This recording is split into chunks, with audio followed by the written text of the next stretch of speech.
With CCSU added to the list of campus lockdowns, Eastern decided to take a look into their precautions on school lockdowns and shootings.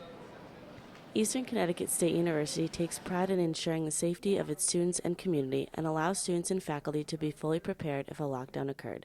We spoke with RA and senior Tina Zorzi on the recent CCSU lockdown.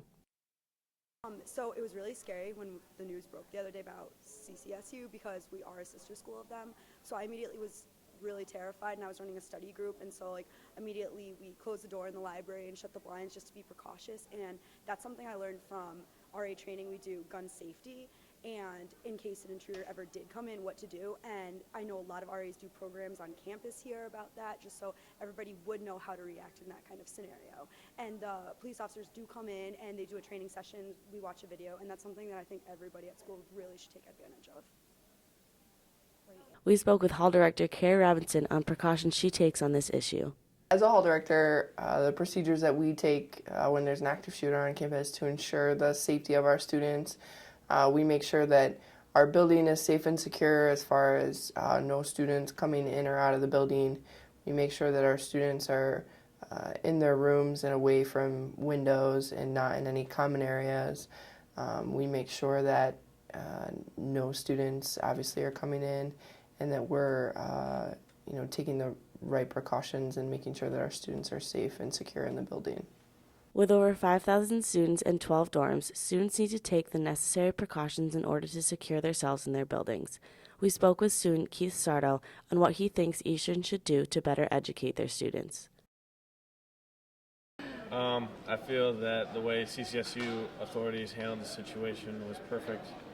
I believe that though it was a misunderstanding, it's better to be safe than sorry, and also that to stop things like this happening again, that schools should better inform their students by holding mandatory meetings, whether you're a freshman or a senior, and that if there ever was an instance like this at Eastern, that they should alert you 3 ways: email, text, and phone call. I think phone call is a little drastic, but sometimes people don't always look at their text, but if they get a phone call, they'll look down, and that'll be a lot better than just emailing someone, because not everyone checks their emails nowadays.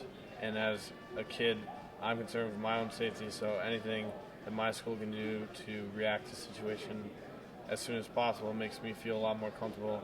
And I can also see from a parenting standpoint, I would want my kid to know that they're safe going away to school.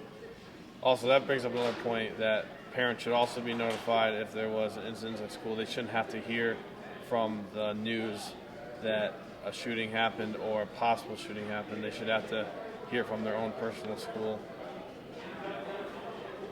In order to educate Eastern students on the procedures when it comes to an active shooter on campus, I think it comes down to education. I know in the beginning of the fall semester, every first-year student has to go through a mandatory fire safety meeting, so it would be beneficial for those students and for all upperclassmen students to go through a mandatory active shooter training where the police come in and talk about the procedures and show a video on what to do, and also just educating students on what the alarm sounds like from the blue boxes around campus, and just all comes down to education. Coming to you from ECSU, I'm Haley Wolverton for News 22.